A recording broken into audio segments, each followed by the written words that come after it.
കഴിഞ്ഞ തവണ വെറും 38 വോട്ടിന് നഷ്ടമായ പെരിന്തൽമണ്ണ മണ്ഡലം ജനകീയ നേതാവിനെ കൊണ്ട് തിരിച്ചുപിടിക്കാനുള്ള ശ്രമത്തിലാണ് LDF. പുലാമന്തോൾ പഞ്ചായത്തിൻ്റെ മുൻ പ്രസിഡന്റ് VP മുഹമ്മദ് ഹനീഫ് എന്ന ബാപ്പുവാണ് ഇത്തവണ LDFനായി കളത്തിലിറങ്ങിയിട്ടുള്ളത്. അപ്പോൾ പെരിന്തൽമണ്ണ നജീബ് കാന്തപുരത്തിന് വലിയ ആത്മവിശ്വാസമാണെന്നാണ് പൊതുവേ പറയുന്നത്. ഒരു 38,000-ൻ്റെ ഭൂരിപക്ഷം ഉണ്ടാവുമെന്നൊക്കെ അവർ പാർട്ടിക്കാർ പറയുന്നത്. എങ്ങനെയുണ്ട് കളത്തിലിറങ്ങിയിട്ട്? ഈ തെരഞ്ഞെടുപ്പിൽ ഇടതുപക്ഷ ജനാധിപത്യ മുന്നണി വലിയ മുന്നേറ്റം ഈ മണ്ഡലത്തിൽ ഉണ്ടായിക്കൊണ്ടിരിക്കുക. കേരളത്തിൽ മൂന്നാമതൊരു ഇടതുപക്ഷ ഗവൺമെൻറ് അധികാരത്തിൽ വരാൻ പോകുകയാണ് എന്നുള്ള ഒരു പൊതു ചിന്ത രാജ്യത്ത് ഉയർന്നു വന്നു. അത് വെറുതെ ഉയർന്നു വന്നതല്ല. പവർ കട്ടില്ലാത്ത കേരളം, പെൻഷൻ കുടിശ്ശികയില്ലാതെ വർധനവോടുകൂടി കൊടുക്കുന്ന കേരളം, സമയത്ത് പാഠപുസ്തകം കുട്ടികൾക്ക് കിട്ടുന്ന കേരളം, വിദ്യാഭ്യാസ സ്ഥാപനങ്ങൾ നവീകരിച്ച കേരളം, ആരോഗ്യ സ്ഥാപനങ്ങൾ നവീകരിച്ച് ഈവനിങ് OP എല്ലാ പ്രാഥമിക ആരോഗ്യ കേന്ദ്രങ്ങളും തുടങ്ങിയ കേരളം, കേരളത്തിലെ ഗതാഗത മേഖലയിൽ സ്ഫോടനാത്മകമായിട്ടുള്ള മാറ്റമുണ്ടായ ഒരു സംസ്ഥാനം. ഇതെല്ലാം സമൂഹം കാണുന്നുണ്ട്. അതുകൊണ്ട് അതെല്ലാം തുടരണം. ഇതെല്ലാം പഴയ 10 വർഷക്കാലം മുമ്പുണ്ടായിരുന്ന കാലത്തേക്ക് തിരിച്ചു പോകരുത് എന്ന് നമ്മുടെ രാജ്യത്തെ ജനം ആഗ്രഹിക്കുന്നുണ്ട്. അതുകൊണ്ട് സ്വാഭാവികമായിട്ടും ആളുകൾ ഈ ഗവൺമെൻറ്റിൻ്റെ തുടർച്ചയ്ക്ക് വേണ്ടിയുള്ള ഒരു വോട്ട് രേഖപ്പെടുത്തും എന്ന് ഞങ്ങൾ ഉറച്ചു വിശ്വസിക്കുന്നുണ്ട്. പെരിന്തൽമണ്ണ നിയോജക മണ്ഡലത്തിൽ ഇടതുപക്ഷ ജനാധിപത്യ മുന്നണി 2 തവണയായിട്ട് ചെറിയ വോട്ടുകൾക്കാണ് പിറകിൽ പോയിട്ടുള്ളത്. അതിനെ അതിജീവിച്ചുകൊണ്ട് ഇടതുപക്ഷ ജനാധിപത്യ മുന്നണി നല്ല രീതിയിലുള്ള വിജയം കൈവരിക്കുന്നതിന് ആവശ്യമായിട്ടുള്ള അന്തരീക്ഷമാണ് കഴിഞ്ഞ ദിവസങ്ങളായി തെരഞ്ഞെടുപ്പ് പ്രചരണ രംഗത്ത് നിൽക്കുന്ന ഒരു സ്ഥാനാർത്ഥി എന്നുള്ള നിലക്ക് എനിക്ക് മനസ്സിലാവും. നമ്മുടെ മണ്ഡലത്തിലെ വിവിധ പ്രദേശങ്ങളിലൂടെ പോകുമ്പോഴെല്ലാം ഈ മണ്ഡലത്തിൽ അടിസ്ഥാനപരമായ ചില പ്രധാനപ്പെട്ട വിഷയങ്ങൾ പരിഹരിക്കുന്നതിന് നേതൃത്വപരമായ പങ്ക് ഈ കഴിഞ്ഞ കാലയളവിൽ ജനപ്രതിനിധികൾ കൊടുത്തിട്ടുണ്ടോ എന്ന ചോദ്യത്തിന് ആളുകൾ പറയുന്നത് അങ്ങനെ ഉണ്ടായിട്ടില്ല എന്നുള്ളത്. അപ്പോൾ സ്വാഭാവികമായിട്ടും നമ്മുടെ ഈ മണ്ഡലത്തിൻ്റെ വികസനപരമായ കാര്യങ്ങൾ വീഴ്ച വരാനുള്ളായ കാരണങ്ങൾ എന്താവും? അതിന് മറുപടി പറയേണ്ട ബാധ്യത നിലവിലുള്ള ഈ മണ്ഡലത്തെ നേതൃത്വം കൊടുക്കുന്നവർക്കുണ്ടല്ലോ. അതിന് മറുപടി പറയും സ്വാഭാവികമായിട്ട് രാഷ്ട്രീയമായിട്ട് തിരഞ്ഞെടുപ്പാകുമ്പോഴൊക്കെ അതിൻ്റെ കാര്യങ്ങൾ. പക്ഷേ റിയലായി വസ്തുതാപരമായി നമ്മുടെ ഈ നിയോജക മണ്ഡലത്തിലെ കാര്യങ്ങൾ എടുത്ത് പരിശോധിച്ചാൽ എന്താണ് പ്രധാനപ്പെട്ട ഒരു പദ്ധതി ഈ കാലയളവിൽ ഈ മണ്ഡലത്തിൽ കൊണ്ടുവരാൻ കഴിഞ്ഞിട്ടുള്ളത്? ഒരു പദ്ധതിയുമില്ല, ഉണ്ടായിട്ടില്ല എന്നുള്ളതാണ് പ്രശ്നം. ഗവൺമെൻറ്റിനെയാണ് ഞങ്ങൾ പ്രതിപക്ഷത്താണ് എന്ന് പറഞ്ഞുകൊണ്ട് വിമർശിക്കാൻ ശ്രമിക്കുന്നത്. നിങ്ങൾ മലപ്പുറം ജില്ലയിലൂടെ ന്യൂസ് 80യുടെ മീഡിയ പ്രവർത്തകർ പോകുമ്പോൾ മലപ്പുറം ജില്ലയിലെ ഐക്യജനാധിപത്യ മുന്നണിയുടെ MLA-മാരുടെ മണ്ഡലത്തിൽ 900 കോടി രൂപയുടെ വികസനം നടന്നു, 600 കോടി രൂപയുടെ വികസനം നടന്നു എന്ന് എഴുതി വെച്ച ബോർഡുകളുണ്ട്.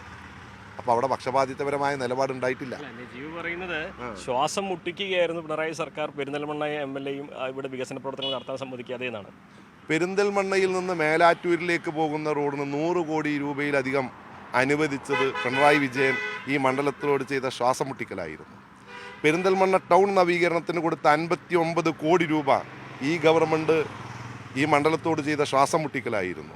ജില്ലാ ആശുപത്രിക്ക് കിഫ്ബി വഴി കിട്ടിയിട്ടുള്ള ഫണ്ട് സമയബന്ധിതമായി ചെലവഴിക്കാൻ കഴിഞ്ഞില്ല എന്നുള്ളത് ആരുടെ പോരായ്മയാണ്? അത് ശ്വാസം മുട്ടിക്കലായിരുന്നു. ഈ മണ്ഡലത്തിൽ ആവശ്യാനുസരണം ഇടപെട്ട കാര്യങ്ങൾക്കെല്ലാം ഫണ്ട് അനുവദിച്ചിട്ടുണ്ട്. അത് താഴെ തലത്തിൽ അതത് പ്രദേശങ്ങളിൽ നടപ്പാവുന്നു എന്ന് ഉറപ്പാക്കുന്നതിന് നേതൃത്വം കൊടുക്കേണ്ടത് ആരാണ്? അപ്പം നടപ്പായത് മുഴുവൻ MLA-മാരുടേതും നടക്കാത്തത് മുഴുവൻ കേരളത്തിലെ പിണറായി ഗവൺമെൻറ് ശ്വാസം മുട്ടിച്ചത് കൊണ്ടാണ് എന്ന് പറയുന്നതിൻ്റെ യുക്തി നമ്മളൊന്ന് പരിശോധിച്ചാൽ മതി. അദ്ദേഹം പറയുന്നത് ഈ വിദ്യാഭ്യാസ മേഖലയ്ക്ക് വലിയ പ്രാധാന്യം കൊടുത്തിട്ടുള്ള പ്രവർത്തനങ്ങൾ, അതായത് സാധാരണഗതി കൺവെൻഷൻ അല്ലാത്ത രീതിയിലുള്ളൊരു പ്രവർത്തനങ്ങളാണ് നടത്തിയിട്ടുള്ളത്. ഈ IAS അക്കാദമിയൊക്കെ അതിൻ്റെ ഒരു ദീർഘവീക്ഷണം എന്നാണ് അദ്ദേഹം അവകാശപ്പെടുന്നത്. അതുപോലെ തന്നെ ഈ ആശാ വർക്കേഴ്സ് തുടങ്ങിയ താഴെ തട്ടിലുള്ളവർക്ക് വേണ്ട പദ്ധതികളൊക്കെ സ്വന്തം നിലയിൽ ഒരുക്കി കൊടുത്തു. അങ്ങനെ പലതരത്തിലുള്ള അവകാശവാദങ്ങളാണ് അദ്ദേഹം ഉന്നയിക്കുന്നത്. അതിനെയൊക്കെ എങ്ങനെ കാണുന്നു? അതിനെങ്ങനെ ഞാൻ കാണാമെന്ന് ചോദിച്ചാൽ IAS അക്കാദമി അതൊരു മറ്റ് തലമാണ്, അതൊരു ഗവൺമെൻറ് പ്രോജക്റ്റ് അല്ല. പൊന്നാനിയിൽ IAS അക്കാദമി ഉണ്ട്, സംസ്ഥാന സർക്കാരിൻ്റെ. പാലോളി മന്ത്രിയായിരുന്ന സമയത്താണ് അവിടെ കൊണ്ടുവന്നിട്ടുള്ളത്. അതൊരു പേഴ്സണായിട്ട് അവിടെ നിൽക്കട്ടെ. വിദ്യാഭ്യാസ സ്ഥാപനങ്ങൾ പ്രൈവറ്റായിട്ട് നടത്തുന്ന ഒരുപാട് സംവിധാനമുണ്ട്. പല MLA-മാരുടെയും ജനപ്രതിനിധികളുടെയും നേതൃത്വത്തിൽ ഈ ജില്ലയിലും പല ജില്ലയിലും കേരളത്തിലെ വിവിധ മേഖലകളിലൊക്കെ വിദ്യാഭ്യാസ സ്ഥാപനങ്ങളുണ്ട്, പല തലങ്ങളിലുണ്ട്. അതിനാ തലത്തിൽ വെക്കാം.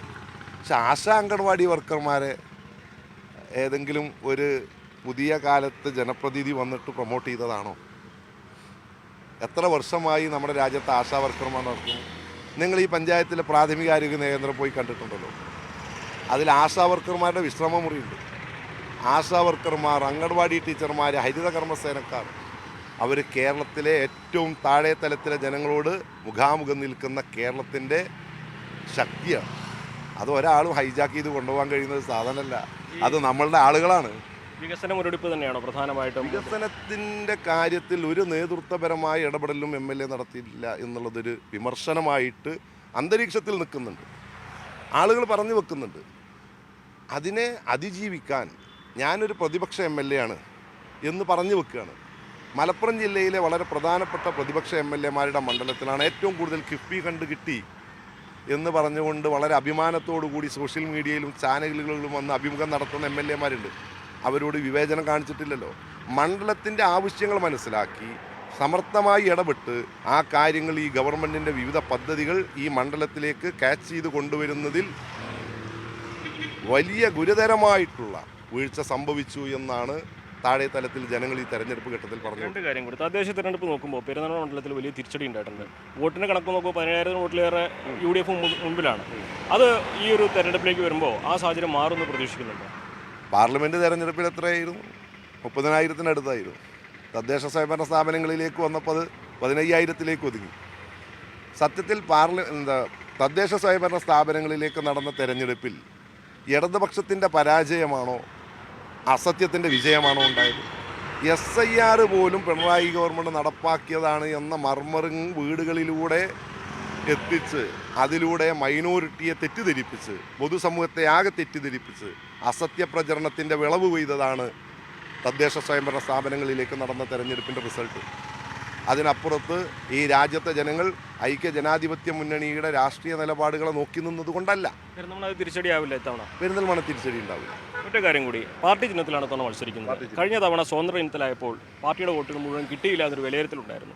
കഴിഞ്ഞ തവണ പാർട്ടി ജയിക്കാതിരുന്നത് പാർട്ടിയിലെ വോട്ടുകൾ മുഴുവൻ പെട്ടിയിലാവാത്തതുകൊണ്ടാണെന്നും പറയുന്നുണ്ടായിരുന്നു. ഇത്തവണ അങ്ങനെ ഒരു സാഹചര്യം ഉണ്ടാവുന്ന കരുതുന്നു. കഴിഞ്ഞ തവണ അങ്ങനെ ഒരു സാഹചര്യം ഉണ്ടായി എന്നുള്ള അഭിപ്രായം നമുക്കില്ല.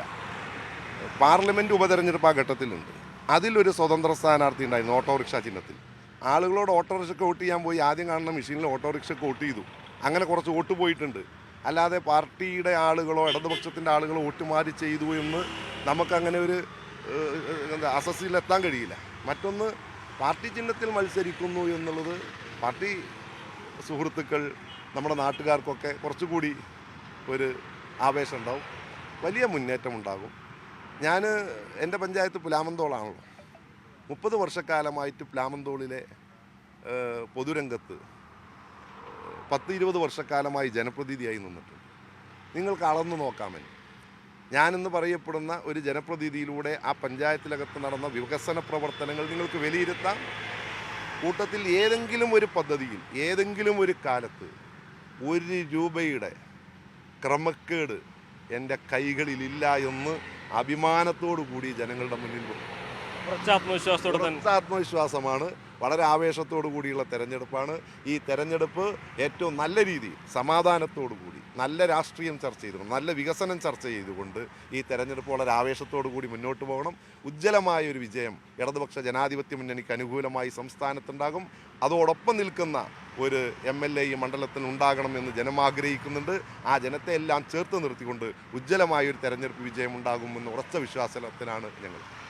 വികസനം മുന്നിൽ വെച്ച് രാഷ്ട്രീയം പറഞ്ഞു തന്നെയാണ് BP മുഹമ്മദ് ഹനീഫയുടെ പ്രചരണം പുരോഗമിക്കുന്നത്. മണ്ഡലം തിരിച്ചു പിടിക്കാമെന്ന ആത്മവിശ്വാസമാണ് അദ്ദേഹം പങ്കുവയ്ക്കുന്നത്. അഖിലോട്ട് പാർക്കൊപ്പം CV അനുമോദ്, ന്യൂസ് 18.